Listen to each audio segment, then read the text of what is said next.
Life is all about the gray area undefined. Life is filled with parallels. You can have your cake and eat it too. You can choose to live your life out loud, or you can choose the in between or the middle of the road. Inside the gray area, that's where life happens. Welcome to Inside the Gray Area, sponsored by McGregor. My name is Leanne O'Brien. Today we're talking about living choices. Our guest today is Alan Dahart, independent living resident at McGregor. Welcome, Alan, and thank you for joining us today. It's good to be here, Leanne. About a couple of years ago, about 2 years ago, I turned 80. And a little bit before that, I'd begun to think about my living choices beyond where I was at that time. The gray area is a good way to call the show because Oh, that's where I was. I was living in that gray area. I wasn't happy with the notion of retirement. I lived a very active life and have done many unusual as well as usual things in my life. So thinking about retirement wasn't something I spent a lot of time pondering, but it became necessary as I got older. I don't have family. Uh, I have a niece who lives in New Jersey, and that's the closest family that I have. But I have good friends here, very good friends, and I have a bunch of kids that have adopted me as grandpa. So being in the area was going to be important to me. I had spent a lot of time thinking that maybe I would retire to Venice in Italy. I love that place. I've been there many, that'd be many wonderful. times. But with the the relationships I've developed with my friends and their children here, that's all of a sudden seemed like, no, I don't really need that. But I needed a place to grow older. And I say older because I don't have any intention of ever growing old. I think that's really important in my own personal philosophy. So I came here as a result of investigating where should I be, and I knew that I had some health issues, and I knew a lot of things that older people like me experience in their later years, and I needed to be very cautious about where I chose. I got to McGregor kind of surreptitiously. I looked at places, wasn't impressed by very much, mostly because I didn't find the value that was there. I found lovely places for very high amounts of money, um, but didn't seem to have a feeling that I was looking for. I came to McGregor because I'd had a relationship with the McGregor Foundation many years ago doing a project. And I thought, well, I know that they're very interested in senior living and in senior care. So I looked them up online again, and that's how I found McGregor. And Called that's how we Leanne, met, and right? that's how we met. I called Leanne right away that day, and we set up an appointment, and a friend of mine and I came here.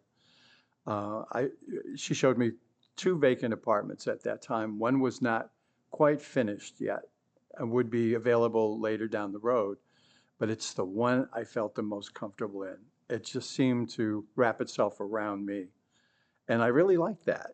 Um, it was open and spacious, and something I could take care of without having to spend a lot of time taking care of it.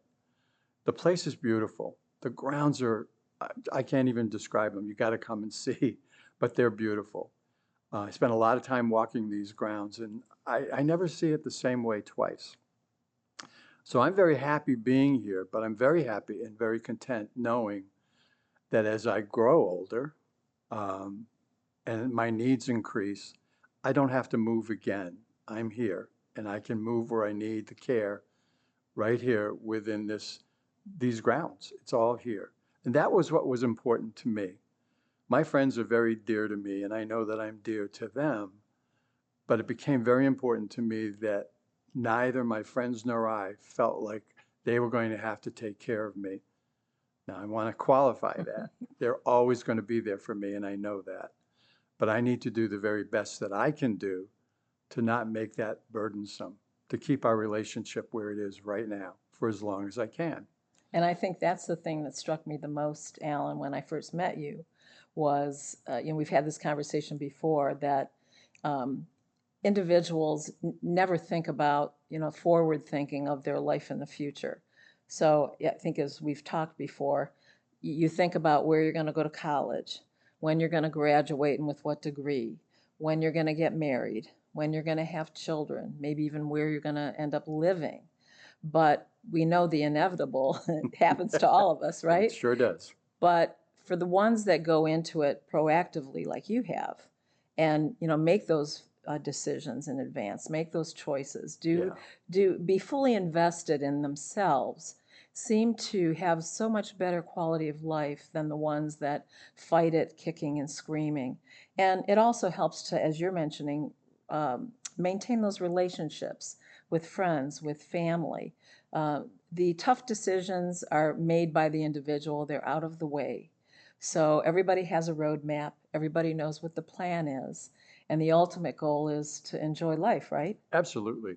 And I think the difficult part for me was reconciling what I needed to do for my living, which is here now, with the issue of retirement. That was the struggle for me more than anything else.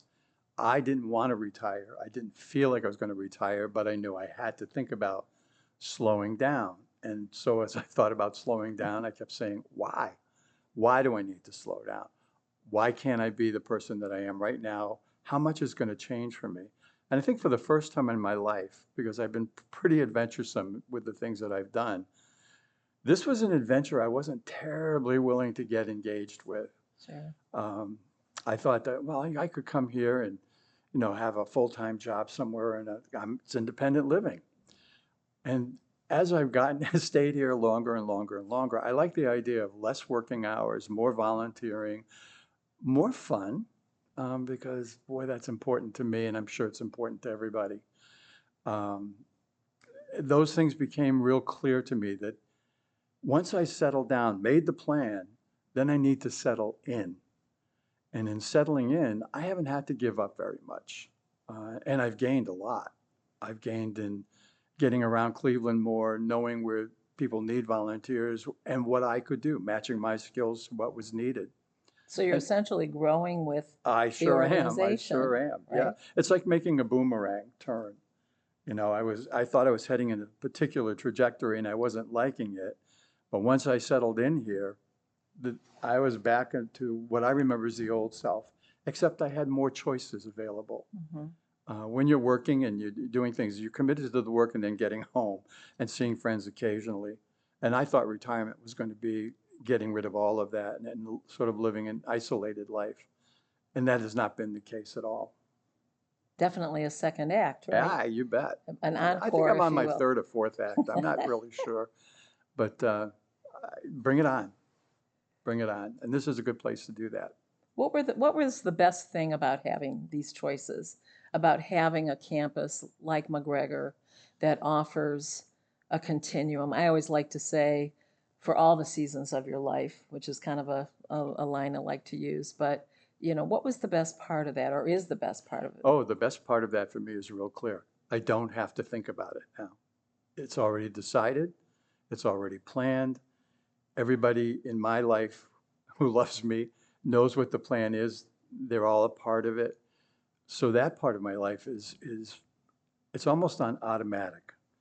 So I can focus and concentrate on other things now. It doesn't cloud my thinking. I don't lay awake at night. I'm not disturbed about getting older. I feel like I'm cared for and cared about, and then that's cool. I really want to do that. So the value of being here isn't just in the dollars. Uh, it's really in what do I get out of living here and what can I bring here? And I like that. That's been an attitude that I've had pretty much all my adult life. And it's not discontinued simply because I'm living an independent living. Do you find that activities, making friends, other opportunities are only, a few doors away, a few steps outside your apartment door? Do you get that sense? Oh, yeah, very clearly. Um, it's easy to get to know people here, staff and the other tenants that live here with me. Um, one of the things that I'm always encouraged about is the amount of laughter that happens in this building. I hear laughter all the time. My apartment is right next to the lobby area where a lot of people congregate in the evening and that kind of thing. It's very easy to get in on those conversations. But people are joyful. They like to laugh. They enjoy a good joke. They enjoy good discussion. So no, there's nothing that's disappointing, and everything so far has been enlightening, and that's good value.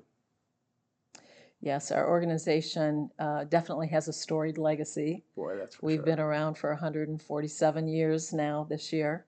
But we also believe that people such as yourself have a storied legacy also. Hmm. And it's important to us that we're here when others need us. We're also here even if they don't need us.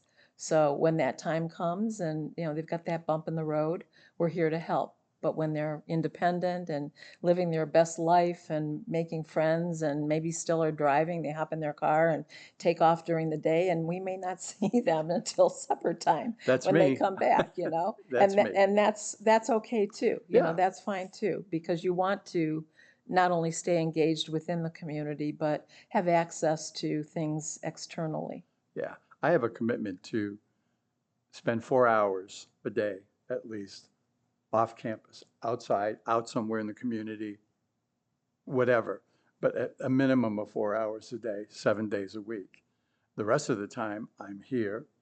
As I say, I like being out in the lobby, or I meet people in the hallways, or I have some friends here, Mhm. and I enjoy that a lot. One of my friends and I have decided that towards the end, when the weather's a little bit cooler, we're going to make it a habit to visit museums once a week. And we're Uh, close to those. and yeah, University well, Circle. Cleveland is a richness of things to see and participate in. And it's not hard to get to any of them from here. I drive, and we will be on the road seeing what's going on in Cleveland. That's excellent. Yes. Yeah, we have the luxury of being in a really gracious area Yeah, close to the museums, major hospitals, a lot of area parks and recreation opportunities for those who like to get out yeah, and walk. We are situated on a 45-acre campus. So we have a group of individuals who, on nice days like today, will walk outside throughout the campus. And on days when the weather's more inclement, well, they'll, walk the first floor, go up the elevator to the second, I've go done up it. the other end to I've the done it just third, to and get it in. yeah, they've Yep. got their own little walking path inside the building. Yeah, But the fact is that you can have, that buddy system, that somebody to do something like that with. absolutely.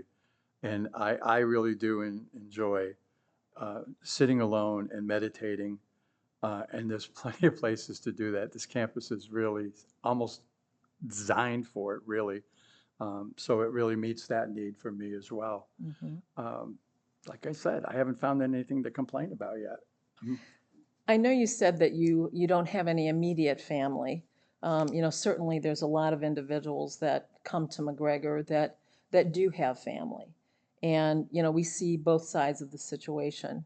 People on your side of the fence that, look proactively, want to be involved in their choices, their decision making. And then we have others that may not have had the luxury of being able to make those choices on Yeah. their own or navigate, the things that you were able to navigate. And then, sometimes you have the other end of the spectrum where they're fighting tooth and nail to come to a place like, McGregor, and their adult children are trying to help them see the light and encourage them to, come take a look, take a peek. What advice would you give to, an older adult or their children who are kind of caught up in that spin cycle, if you will? I think for children, I would want to suggest that change is really tough at any age. It's not just older people wanting change. Give, start the planning, start the discussion really early, not 2 or 3 months before you decide, okay, now we're going to sell the house and we're going to move. Take time with it. Take time and talk about it frequently, and be up about it. Don't be down. Be up. It's if you want to get out of the gray zone, head for the light, not for the darkness. Um, change is hard for a lot of people. Not particularly hard for me because I've made so many changes in my life. I've turned the page in my book many times. But even though I've had all that experience, I needed time with this. to think about it, to investigate it, to talk to my friends who are family to me. They are family to me, all of them, and to keep the conversation going for a while. Once I was there, though, I revved it up. I wanted action at that point. I was ready to go look. I was ready to talk to people about where I should be living and go see these places and be involved in it. So give it time, and let them be involved at their pace, and eventually they'll lead you. And I think that's an important point you make. Very Let important them be point. involved and make the choice. Yep. If Yep. you're trying to shove it down their throat, it's Yeah. not going to work. I think many of us, particularly at my age, have heard about putting parents away, putting people here, putting people there. Nah, that wouldn't work for me. I'll put myself where I think I need to be. I depend on the people in my life that I love to say, let's talk about something. And that's what I suggest that you do. It can be fearful. You know, a lot of things happen to us as we get older that make us a little bit more afraid.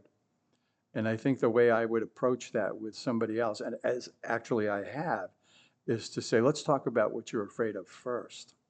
And then let's see if we can find something that addresses all of those fears. And that certainly has worked with people that I know. And it works to some degree with me. I mean, I thought I was being kind of cool about all of this, but I will tell you, my first night here, I kept thinking, what's next? And then I decided it's not a bad thing to be thinking about what's next. Choices happen every single day to every one of us. So what we always need is the ability to see the choices in front of us. It's kind of like going off to college. It sure is. You know, you look out your door the Yeah. next morning, look Coming down here the was hall. like moving in the dorm. You know, I mean, it's the same feeling. A new place, new people. Yeah. Got to get used to things. And that didn't take long here. The staff, by the way, make things really easy. Well, I'm glad to hear Oh, that. they really are. They're wonderful people. And they care about people. And that's a big thing. We've all heard horror stories about places for seniors. That's not a concern here. Never been my concern. Thank you for joining Inside the Gray Area. We're here to answer all your questions and share some interesting insights. I'm Leanne O'Brien. We look forward to seeing you next time, and be sure to follow us on social media and our YouTube channel.